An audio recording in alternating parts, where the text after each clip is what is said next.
Thanks for coming, everybody. One of our members suggested previously that we make a report to the National Audit Office, and we have done that now, just giving evidence of service charge abuse, because a lot of tenants and residents obviously have their service charges paid for through the housing benefit element of universal credit, and there's absolutely no scrutiny of that.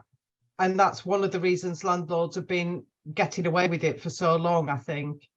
Finally, I just wanted to mention about the possibility of withholding payment.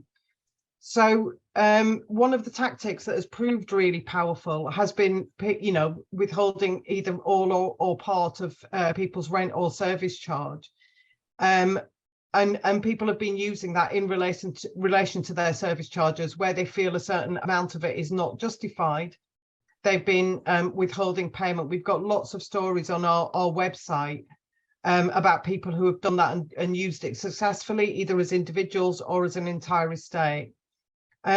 People do get concerned about the legal position, because technically you're in breach of your tenancy, obviously, if you don't pay your rent or service charge. But we've found that despite more than 400 people either currently doing it or have done it in the past, none of them have actually been taken to court. And we think this is for two reasons. First of all, they are worried about kind of just inflaming the ire of the housing movement, because we would bring the housing movement in to support anyone who was doing that and was getting penalised for it. But also, I think they are hesitant to stand in front of a judge and try and justify themselves. So for us, that's a really important and powerful tactic that people can use. You can only be taken to court if you are 8 weeks in arrears. So if you did feel really that there was a legal threat, one option would be just to pay the what you were, to take you up to the kind of 8 weeks threshold. So that, and you can do that even the night before any tribunal hearing, as you can't go into court if you are not in arrears. So it's a really quite a powerful tactic. There is a risk involved. There's a risk involved in everything. There's a risk involved in not doing anything. So there is a bit of a risk involved, but we feel that doing it as part of a collective is a much safer way of doing it. And we can give you support. We can give you template letters. We can write up your experiences on our own website.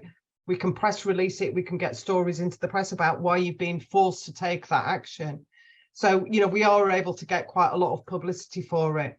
If anyone is interested, and I would encourage people to try and get others from your estate involved if you can. I mean, it's not always possible, but if anyone is interested, if you want SHAC to have a meeting with people from your estate so we can kind of talk through how that tactic works and what protections we can offer, and also share some of the stories of people who have used it successfully.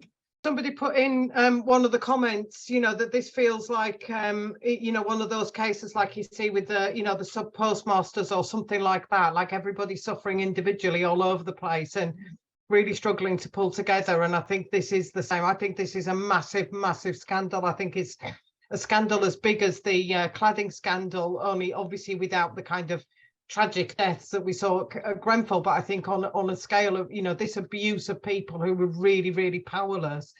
And I think that is why we have to come together. We have to work together. If everybody, I know everybody's having to fight their local battles, they're having to look after families, they're having to go to work, all of these things. So I know it is really difficult. It's really easy to say, oh, let's all do loads of things, but in reality that is very difficult to find the time to do it. But really, unless we are working together and coordinating, we aren't going to be able to push forward.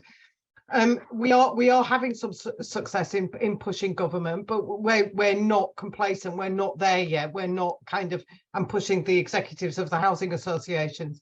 All of that pressure absolutely has to stay on until we win a massive change in the balance of power between landlords and tenants, really. Because none of our individual problems are going to be solved until that happens.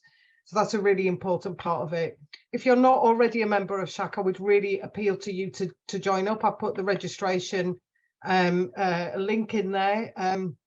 But we will go through the chat. We will go through the video. We'll try and capture all of the questions. We will put a little film up of the platform speakers on YouTube, but not the discussion that's gone on. You know, we will keep campaigning, and just, you know, it's been fantastic to have everybody here today. I really appreciate all of your time, and looking forward to working with you all, you know, on this campaign as we move it forward. I'm sure we will get there in the end, and the appetite for this meeting, I think, has shown just how much things have changed. We did similar meetings a year ago and we weren't getting anything like the numbers. It is gaining momentum, so definitely don't lose hope, anyone. Hang on in there. Thanks to all of our fantastic speakers, and thanks to all of you, really.